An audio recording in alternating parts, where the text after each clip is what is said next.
29 मई 2022 पंजाब के gun culture को अपने सॉन्ग्स के जरिए प्रमोट करने वाले मशहूर सिंगर सिद्धू मूसेवाला की गोली मारकर हत्या कर दी गई। और उसी टाइम फेसबुक पर एक पोस्ट अपडेट होती है जिसने दुनिया भर में तहलका मचा दिया। ये पोस्ट थी इंडिया के फेमस गैंगस्टर लॉरेंस बिश्नोई के राइट हैंड गोल्डी बरार की, जिसने पब्लिकली सिद्धू मूसेवाला की हत्या की अनाउंसमेंट की और उसकी जिम्मेदारी अपने ऊपर ली। तो आखिर कौन है ये लॉरेंस बिश्नोई और आखिर कैसे क्राइम की दुनिया का बेताज बादशाह और भारत का सबसे बड़ा गैंगस्टर बन गया? कैसे आईपीएस ऑफिसर बनने की राह पर चलते चलते एक पुलिस कांस्टेबल का बेटा जुर्म की गलियों में भटक गया और जेल में बैठकर आखिर कैसे वो अपने इतने बड़े क्राइम नेटवर्क को अंजाम दे रहा है और चंद सालों में ही कैसे उसने अपना इतना बड़ा क्राइम सिंडिकेट तैयार कर लिया। ये सब जानेंगे दोस्तों आज की वीडियो में। आप आखिर तक इस वीडियो को पूरा जरूर देखिए। उम्र 30 साल, लुक्स बिल्कुल मॉडल वाली और देश की सबसे सिक्योर जेल तिहाड़ जेल के बैरक नंबर 8 में पुलिस की हाई सिक्योरिटी के साथ बंद शख्स, 600 शार्प शूटर, देश विदेश में नेटवर्किंग, करोड़ों की संपत्ति और जेल में बैठकर जुर्म की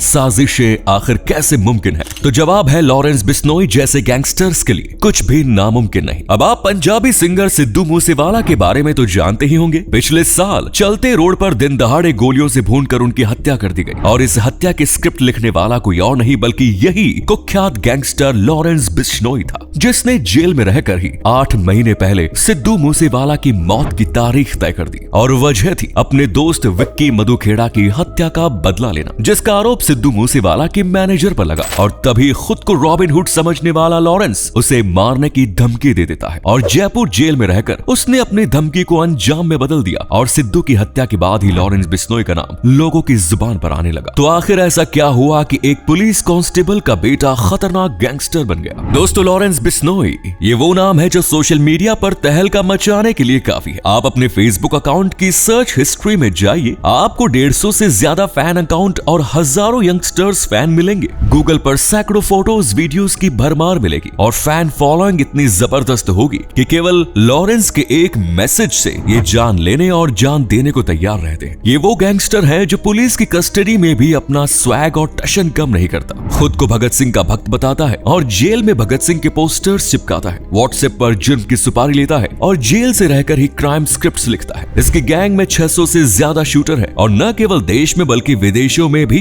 इस गैंग को मॉडर्न हथियार सप्लाई किए जाते हैं। देश विदेश में मोस्ट गुड लुकिंग और सबसे खतरनाक गैंगस्टर अगर कोई है तो वो है भारत का लॉरेंस बिश्नोई, जिसने पुलिस कस्टडी में तैयार किया देश का सबसे बड़ा क्राइम सिंडिकेट। लॉरेंस बिश्नोई की कुंडली कुछ ऐसी है कि आज से 30 साल पहले पंजाब के फाजिल्का में एक पुलिस वाले के घर एक खूबसूरत से बच्चे का जन्म हुआ। माँ ने बच्चे का गोरा रंग देखकर उसका नाम लॉरेंस रख दिया, जिसका मतलब होता है खूबसूरत। पिता लवंदर सिंह की पंजाब में काफी जमीन जायदाद थी, घर में पैसे की कोई कमी नहीं थी। बचपन से ही लॉरेंस के सारे शौक पूरे किए गए, ब्रांडेड कपड़े, लग्जरी लाइफस्टाइल के साथ साथ देशभक्ति की इंस्पिरेशन, और माता पिता ने लॉरेंस को बहुत कुछ दिया। लॉरेंस बिश्नोई ने अबोहर के कॉन्वेंट स्कूल से पढ़ाई की। कांस्टेबल फादर का सपना था कि बेटा भी उनकी तरह पुलिस की नौकरी करे और आईपीएस ऑफिसर बने, लेकिन माँ के लाड़ प्यार ने लॉरेंस को बचपन से ही बिगाड़ के रखा था। अपने गांव में 12th तक पढ़ने के बाद इसे चंडीगढ़ भेजा गया ताकि अपनी आगे की पढ़ाई कर सके। दिखने में तो ये बचपन से ही हैंडसम और स्टाइलिश था, ऊपर से पुलिस में पिता के रौब के चलते लॉरेंस ने कॉलेज से ही नेतागिरी शुरू कर दी। लीडरशिप क्वालिटी तो उसमें बचपन से ही थी, तो इसी के चलते कॉलेज में उसने स्टूडेंट ऑर्गेनाइजेशन ऑफ पंजाब यानी सोपू के नाम से एक स्टूडेंट कमेटी बनाई और एक रिवॉल्वर भी खरीदी। और इसी ऑर्गेनाइजेशन की बदौलत लॉरेंस ने क्राइम की दुनिया में अपना पहला कदम रखा। दरअसल जब लॉरेंस ने स्टूडेंट ऑर्गेनाइजेशन ऑफ पंजाब का गठन किया तो तब इसके अध्यक्ष के रूप में स्टूडेंट के चुनाव भी लड़े, लेकिन इस इलेक्शन में लॉरेंस हार गए। तो उन्होंने अपने विपक्षी दल उदय ग्रुप से इसका बदला लेने की ठानी। लेकिन जब ये दोनों ग्रुप आपने सामने आए और दोनों में कड़ी टक्कर हुई तो उदय ग्रुप ने लॉरेंस को सबक सिखाने के लिए उसकी गर्लफ्रेंड को मार दिया। इसके बाद लॉरेंस उदय ग्रुप को हर हाल में हराना चाहता था और मारना चाहता था। फिर फरवरी 2011 में पहली बार लॉरेंस बिश्नोई के खिलाफ एफआईआर दर्ज की गई। जुर्म था चंडीगढ़ के सेक्टर 11 में भारी गोलीबाजी की कोशिश और विरोधी पक्ष पर जानलेवा हमला। अब अपने खिलाफ हुई इस एफआईआर से बचने के लिए और इस विरोधी दल को सबक सिखाने के लिए लॉरेंस ने बड़े बड़े गैंगस्टर्स के साथ कनेक्शन जोड़ने शुरू किए, उनके साथ हाथ मिलाया और अब धीरे धीरे वो क्राइम की पिच पर नॉन स्टॉप चौके छक्के मारने लगा। 12 अगस्त 2012 को लॉरेंस बिश्नोई के खिलाफ कई धाराओं में मुकदमा दर्ज हुआ, जिसमें हत्या की कोशिश, दंगे फसाद करना, गोलीबारी करने जैसे कई अपराध शामिल थे। लेकिन लॉरेंस में सुधार नहीं आया। लगातार हत्या, लूटपाट, किडनैपिंग, चोरी, डकैती जैसे क्राइम्स को करके वो बार बार जेल जाता रहा। 15 फरवरी 2015 को लॉरेंस बिश्नोई पुलिस कस्टडी से भागने में सक्सेसफुल रहा, लेकिन 4 मार्च 2015 को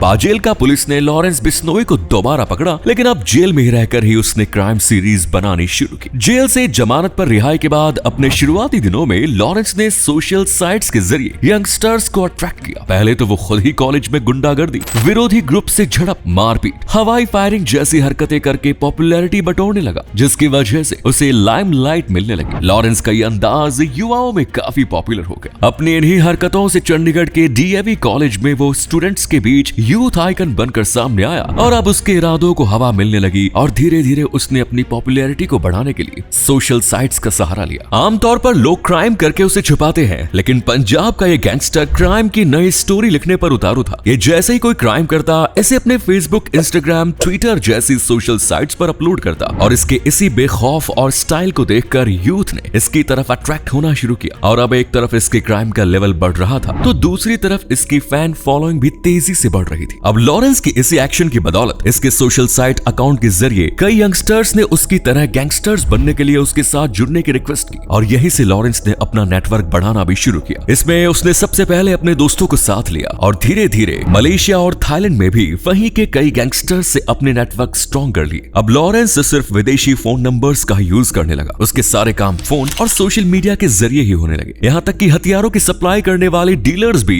अब लॉरेंस से उसके सोशल साइट्स अकाउंट्स के जरिए कांटेक्ट करने लगे। सबसे हैरानी की बात यह थी कि लॉरेंस कभी किसी से सामने जाकर नहीं मिलता था। इसका सारा क्राइम और प्लानिंग सोशल साइट्स के जरिए ही होती थी। अब न केवल सोशल फैन फॉलोइंग वाले यंगस्टर्स बल्कि कई नाबालिग लड़के भी उसकी गैंग का हिस्सा बनने लगे। ये अपने साथियों की मदद से स्कूल कॉलेज के लड़कों को पिस्तौल और गोलियां दिलवा देता और लड़के दबंग और स्टाइलिश बनने के चक्कर में इसके लिए हर तरह का क्राइम करने को तैयार हो जाते। अब न सिर्फ पंजाब बल्कि आसपास के अदर स्टेट के लड़के भी इसकी गैंग का हिस्सा बनने लगे और इसी तरह सैकड़ों यंगस्टर्स गैंगस्टर बन चुके थे और लॉरेंस बिश्नोई इसका मास्टरमाइंड था। ये लड़कों को व्हाट्सएप, टेलीग्राम और फेसबुक मैसेज के जरिए ही कमांड देता, जो कि कोड वर्ड्स में होती, जिसे समझकर लड़के खुद ही लॉरेंस गैंग की कमांड आने के बाद हथियार सप्लायर से मिलते, उस काम को अंजाम देने के लिए हथियार लेते और फिर काम पूरा हो जाने के बाद हथियार वापस कर देते। इसी तरह लॉरेंस गैंग हत्याएं, किडनैपिंग, वसूली जैसे कामों को अंजाम देने लगी। हालांकि पुलिस ने लॉरेंस को गिरफ्तार तो कर लिया, लेकिन उसके क्राइम सिंडिकेट पर रोक नहीं लगा पाई और वो जेल में बैठकर ही अपना नेटवर्क चलाता रहा। आज के टाइम में लॉरेंस बिश्नोई पर 70 से ज्यादा मर्डर्स, किडनैपिंग और फिरौती के चार्जेस लगे हुए हैं। केवल 30 साल की उम्र में क्राइम ग्रैब की हाफ सेंचुरी पार करने वाले लॉरेंस का नाम सीधे तौर पर कहीं नहीं आता। पुलिस को सब कुछ पता रहता है, लेकिन वो चाहते हुए भी लॉरेंस का कुछ नहीं बिगाड़ पाती। पिछले 8 सालों में लॉरेंस ने भारत की कई जेलों का चेहरा देखा है और हर जेल से जमानत पर रिहा होकर ये एक नए क्राइम को अंजाम देता है और फिर से जेल की हवा खाने पहुंच जाता है। लॉरेंस बिश्नोई की खास बात यह है कि ये चाहे दुनिया के किसी भी जेल में हो, ये अपनी लग्जूरियस लाइफस्टाइल जीना नहीं छोड़ता। एक्सरसाइज से लेकर मोबाइल, लैपटॉप सबका इंतजाम कर ही लेता है और जेल में रहने वाले कई क्रिमिनल्स इसकी लाइफस्टाइल से इतना इंप्रेस होते हैं कि जेल से बाहर आकर इसी की गैंग में शामिल हो जाते हैं। जेल के अंदर रहकर ही लॉरेंस बिश्नोई व्हाट्सएप कॉल के जरिए रंगदारी वसूलता है। ये अपने पार्टनर्स को बड़े बड़े बिजनेसमैन,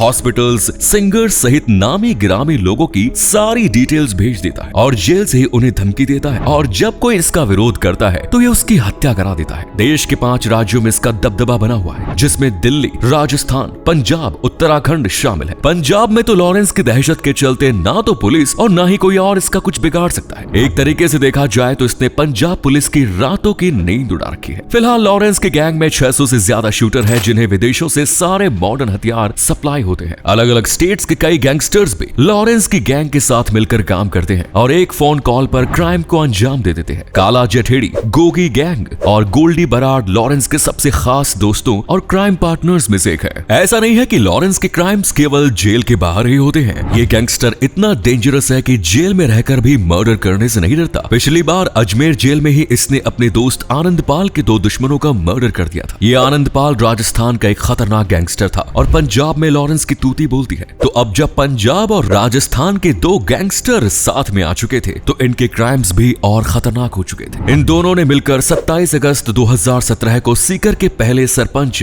सरदार राव की हत्या जेल में बैठे बैठे ही करा दी। फिर 17 सितंबर को अपने शूटर हरेंद्र जाट और रविंद्र काले गाली से कहकर सरेआम बाजार में एक बिजनेसमैन वासुदेव इसरानी की हत्या करा दी। Gangster Lawrence Bishnoi Bollywood actor Salman Khan की हत्या भी करना चाहता था। इसके पीछे असल वजह है कि यह सलमान खान पर काले हिरण के शिकार का आरोप लगा था। बताया जाता है कि लॉरेंस बिश्नोई समाज से है। काला हिरण बिश्नोई समुदाय द्वारा पवित्र माना जाता है और अपने समुदाय की आहत भावनाओं का बदला लेने के लिए ये गैंगस्टर सलमान खान को मारने पर उतारू है। लॉरेंस बिश्नोई ने साल 2018 में अपने गुर्गे संपत नेहरा को सलमान खान की हत्या करने के लिए मुंबई भेजा। संपत ने सलमान खान के घर की रैकी भी की, लेकिन इसके लिए लंबी रेंज की राइफल चाहिए थी, लेकिन उसके पास एक रिवॉल्वर ही थी, इसीलिए वो ऐसा नहीं कर सका। इसके बाद सलमान खान की हत्या के लिए उसने राइफल खरीदने का फैसला किया। ये काम दिनेश डागर को सौंपा गया। इसके लिए 4 लाख रुपयों का भुगतान डागर के साथी अनिल पांडे को किया, लेकिन साल 2018 में ही राइफल पुलिस ने डागर से बरामद कर ली। लेकिन सोचने वाली बात यह है कि हर एक नए खिलाड़ी को खेल के पैतरे सिखाने वाला कोई ना कोई होता है, किसी ना किसी का हाथ उसके सिर पर होता ही है। तो लॉरेंस बिश्नोई के केस में उसका भगवान कोई और ही है। आज भले ही लॉरेंस बिश्नोई के नाम के पीछे कई गैंगस्टर्स का नाम आता है, लेकिन पैसे से पावर बटोरने की कला इसने अपने गुरु